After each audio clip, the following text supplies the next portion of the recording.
Hello दोस्तों, welcome back to my channel knowledgeable brain. और आज हम इस वीडियो में डिस्कस करने वाले हैं टीएस इलॉयट के ड्रामा दी फैमिली रीयूनियन के बारे में। लेकिन उससे पहले जानते हैं कुछ बातें टीएस इलॉयट के बारे में, यानी थॉमस स्टर्न इलॉयट के बारे में।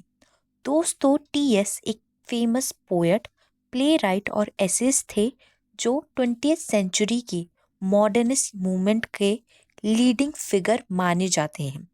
इलॉयट का जन्म 1888 में हुआ था सेंट लुइस, यूएसए में।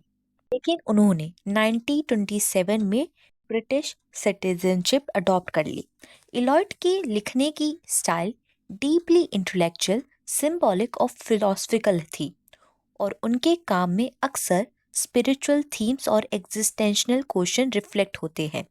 उन्होंने ये ड्रामा लिखा था 1939 में। उन्होंने ये ड्रामा लिखा था, उससे पहले ही वो फेमस हो चुके थे अपने नोटेबल वर्क द वेस्टलैंड और मर्डर इन कैथेड्रल के लिए। दोस्तों, अगर आपको ये दोनों वीडियो चाहिए, वेस्टलैंड और मर्डर द कैथेड्रल, तो आप मेरे चैनल पे जाके देख सकते हैं। और अगर आपको इंग्लिश लिटरेचर में कोई और वीडियो चाहिए तो प्लीज़ मुझे कमेंट सेक्शन में लिख के ज़रूर बताइएगा। साथ ही हमारे चैनल को सब्सक्राइब कर लीजिएगा ताकि आपकी कोई भी वीडियो मिस ना हो। दोस्तों, द फैमिली रीयूनियन एक मॉडर्निस्ट पोएटिक ड्रामा है जो गिल्ट, रिडम्पशन और फैमिली रिलेशनशिप के कॉम्प्लिकेटेड डायनामिक्स को एक्सप्लोर करता है। ये प्ले एक dysfunctional upper class British family के बीच होने वाले एक डिनर पार्टी के आसपास घूमता है, लेकिन इसका असली फोकस उनके अंदर छुपी हुई इमोशनल स्ट्रगल और अनरिजॉल्व्ड ट्रॉमा पर होता है। दोस्तों, ड्रामा की स्टोरी समझने से पहले हम इसके मेजर कैरेक्टर्स को डिस्कस करते हैं ताकि हमें स्टोरी और भी अच्छे से समझ में आ जाए। कहानी का पहला कैरेक्टर है हैरी मॉन्चेंसी, जो कि इस कहानी का प्रोटोगोनिस्ट है, सेंट्रल कैरेक्टर है। हैरी काफी ज्यादा परेशान है, वो एक गिल्ट में है कि उसकी बीवी थी, की मिस्टीरियस डेथ हो गई थी। तो उसका मानना ये है कि उसकी बीवी की डेथ उसकी वजह से हुई है। वो अपने फैमिली एस्टेट में वापस जाता है। वो अपने स्ट्रगल से जूझ रहा होता है, अपने इनर डीमन से, जो रिप्रेजेंट करते हैं उसके गिल्ट को और स्पिरिचुअल कन्फ्लिक्ट को। नेक्स्ट कैरेक्टर है एमी मॉन्चेंसी, जो कि हैरी की मदर है। और एमी बहुत ही ज्यादा ऑब्सेस्ड है अपनी फैमिली लेगेसी को मेंटेन करने के लिए। वो अपनी फैमिली की ट्रेडिशन को बहुत ही रिजिड वे में फॉलो करती है। उसके लिए फैमिली की ट्रेडिशन बहुत इम्पोर्टेंट है, फैमिली की लेगेसी बहुत ज़्यादा इम्पोर्टेंट है। नेक्स्ट करेक्टर है अगाथा, जो कि एमी की बड़ी बहन है। तो हैरी की मदद करती है कि वो अपने गिल्ट से उभर पाए। नेक्स्ट करेक्टर्स हैं द फरीस। फरीस सुपरनैचुरल मिथिकल फिगर्स हैं जो सिंबलाइज करते हैं हैरी के गिल्ट को, उसके इनर स्ट्रगल को। और वो हैरी को पूरे प्ले के अंदर हॉन्ट करते रहते हैं, डराते रहते हैं। मतलब कि हैरी को बार बार गिल्ट में डालते रहते हैं, पेन में डालते रहते हैं। नेक्स्ट करेक्टर है एग्नेस, जो कि हैरी की बीवी है जो अब मर चुकी है। उसकी हॉन्टिंग प्रेजेंस पूरे प्ले में दिखाई देती है। ये डेथ इस स्टोरी का सेंट्रल थीम है, हैरी की गिल्ट की वजह भी। दोस्तों, ये मेजर करेक्टर्स हैं जो अभी हमने डिस्कस किए हैं। इसके अलावा इस स्टोरी में कुछ माइनर करेक्टर्स भी हैं, जैसे कि लॉर्ड मॉन्चेंसी, जो कि हैरी के लेट फादर है। लॉर्ड मॉन्चेंसी भी एक स्ट्रिक्ट पैट्रियार्कल वैल्यूज रखने वाला इंसान था। उसकी लेगेसी सिंबलाइज करती है ऑप्रेसिव पास्ट को। मतलब कि उसकी लेगेसी के कारण फैमिली की ट्रेडिशन और भी ज्यादा रिजिड हो गए हैं, स्ट्रिक्ट हो गए हैं। जेंसी फैमिली का एक बटलर भी है जिसका नाम है डाउनिंग। ये एक वफादार बटलर है। स्टोरी में उसका माइनर कैरेक्टर है, लेकिन उसकी प्रेजेंस रिप्रेजेंट करती है स्टेबिलिटी एंड कंटिन्यूटी ऑफ मंचेंसी स्टेट को। होप आपको कैरेक्टर समझ में आ गए हो। हम स्टोरी की शुरुआत करते हैं। प्ले का मेजॉरिटी एक्शन विशवुड स्टेट में होता है, जो एक ओल्ड, ऑप्रेसिव और ऑलमोस्ट हॉन्टिंग मेंशन है। ये मेंशन सिर्फ एक फिजिकल स्पेस नहीं, बल्कि फैमिली के पास्ट सेंस, पास्ट जो पाप किए हैं, और ट्रॉमा का सिंबल है। कहानी की शुरुआत हैरी के वापस आने से शुरू होती है, जो कई सालों तक अपने एंसेस्ट्रल होम में विशवुड से दूर रह रहा था। ये घर उसकी माँ एमी मॉन्चेंसी का कंट्रोल है, जो एक अथॉरिटेटिव और पोसेसिव वुमेन है। एमी ने अपने बेटे के वापस के लिए एक ग्रैंड डिनर ऑर्गेनाइज किया है और सारे फैमिली मेंबर्स हैरी के आने की प्रिपरेशन में लगे हुए हैं। एमी का इंटेंशन है कि हैरी घर वापस आकर अपनी रिस्पॉन्सिबिलिटी संभाले और विशवुड स्टेट का मैनेजमेंट करे। लेकिन हैरी का रिटर्न सिर्फ एक फॉर्मल इवेंट नहीं है, ये एक ऐसी जर्नी की शुरुआत है जो पुरानी गिल्ट और अनरिजॉल्व फैमिली टेंशन और पर्सनल कन्फ्रंटेशन को सरफेस पर लाता है। मतलब कि जब हैरी घर वापस आता है तो ये कोई सेलिब्रेशन का मोमेंट नहीं बनता, बल्कि इस वक्त पे बहुत सारे गिल्ट होते हैं फैमिली मेंबर्स के अंदर, आपस में एक टेंशन होता है, कन्फ्लिक्ट होता है और पर्सनल ऐसी बातें होती है जो वो एक दूसरे से करते हैं, जो वो आज तक अपने दिल में छुपाए हुए थे। जब हैरी विशवुड पहुंचता है तो एक अजीब सी टेंशन हवा में महसूस होती है। बाकी फैमिली मेंबर्स जैसे कि उसके कज़न और उसके अंकल उसके रिटर्न को लेकर मिक्स फीलिंग रखते हैं। उनका बिहेवियर फॉर्मल और डिस्टेंस वाला होता है, मतलब कि वो खुश नहीं है ज़्यादा। ये डायलॉग से पता चलता है कि फैमिली में पुरानी कोई दुश्मनी है, कुछ इमोशनल इश्यूज है जो छुपे हुए हैं अभी तक। हैरी की माँ एमी अपने बेटे के वापस आने को लेकर एक्साइटेड है, लेकिन वो अपनी कंट्रोल और लेगेसी को लेकर काफी ज्यादा पोसेसिव है, मतलब कि अधिकार जताने वाली है। हैरी का करेक्टर एक हॉन्टेड सोल का है जो अपने पास के साथ काफी कन्फ्लिक्टेड है। उसके एक्शन और डायलॉग से क्लियर होता है कि वो अपनी मरी हुई बीवी एग्नेस की मौत का गिल्ट लेकर जी रहा है। हैरी को लगता है कि उसकी वाइफ की डेथ एक एक्सीडेंट नहीं था, बल्कि उसने उसे मार दिया है। ये गिल्ट उसके अंदर एक स्पिरिचुअल और साइकोलॉजिकल ट्रॉमा क्रिएट कर रहा है।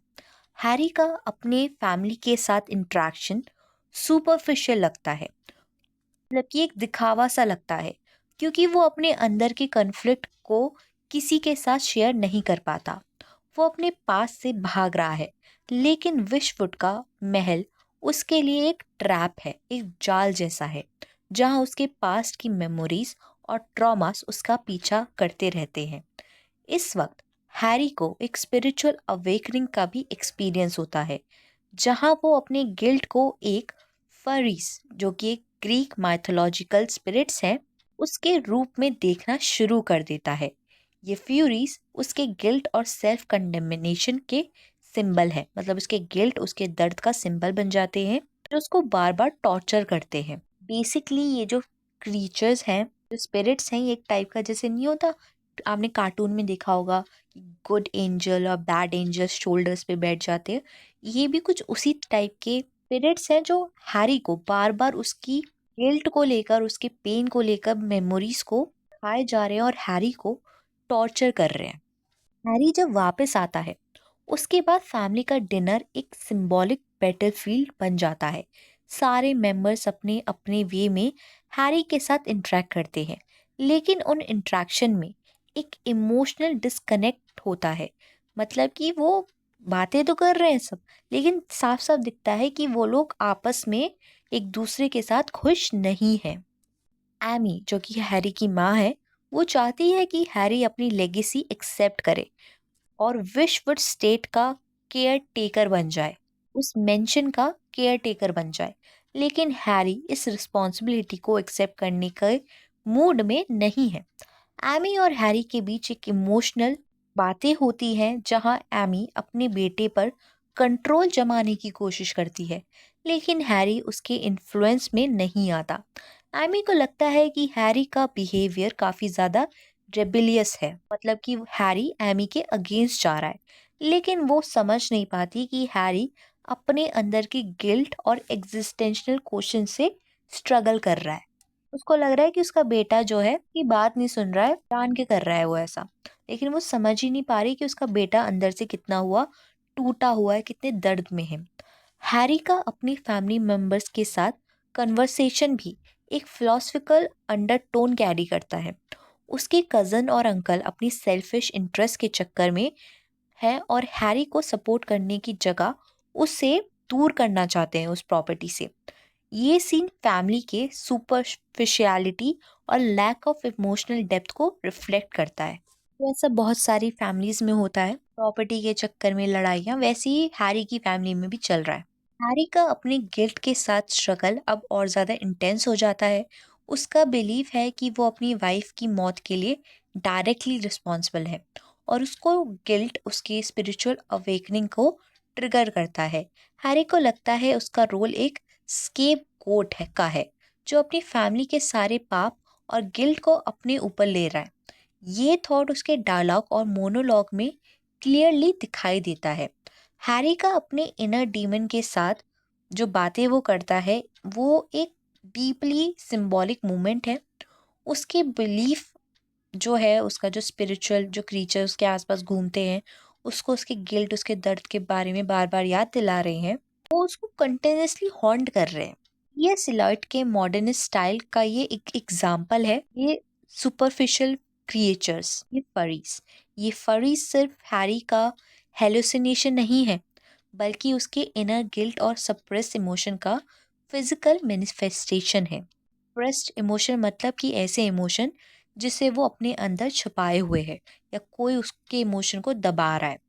ये उसकी साइकी का एक डार्क एस्पेक्ट है जो हर वक्त उसका पीछा करता है। जो हैरी का बिहेवियर है वो ग्रेजुअली उसके फैमिली के लिए कंसर्न बन जाता है और एमी और बाकी के फैमिली मेंबर्स हैरी के एक्शन को समझने की कोशिश करते हैं, लेकिन उन लोगों का ज़्यादा फोकस इस स्टेट पर होता है, मेंशन पे होता है, अपनी फैमिली की रेपुटेशन पर होता है।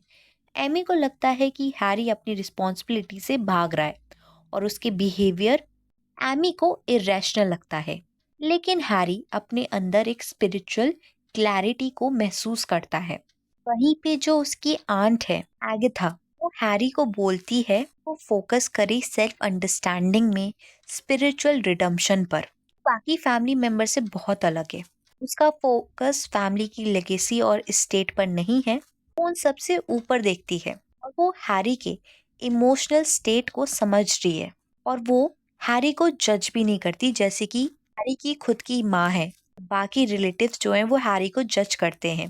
हैरी को मोटिवेट करती है वो अपने पास्ट को भूल कर नई शुरुआत करे, स्पिरिचुअलिटी को अपना के। हैरी को स्पिरिचुअलिटी महसूस भी होती है।